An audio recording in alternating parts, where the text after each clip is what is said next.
Higit sa lahat ng uri ng pagpapalay, Ikaw ang aming nais, Panginoon.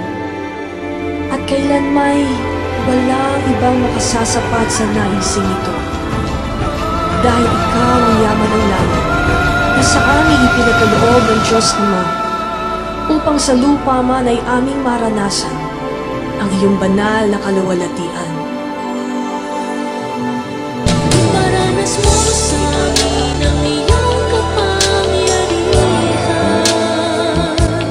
Ipamalas mo sa amin ang iyong kaluwalhatian. Hanggang ang aming kalamay mapuspos ng lubusan.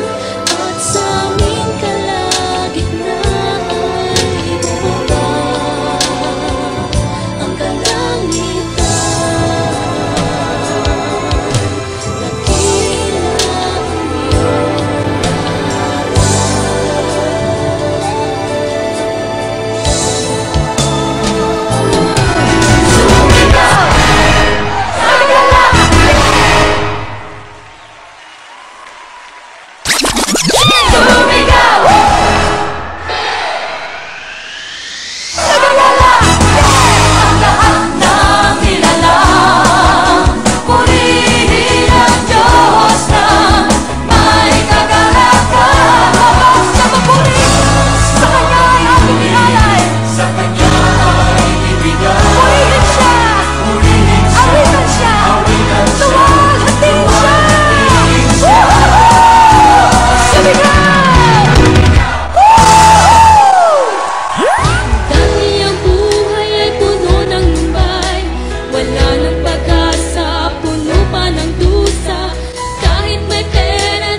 Hallelujah.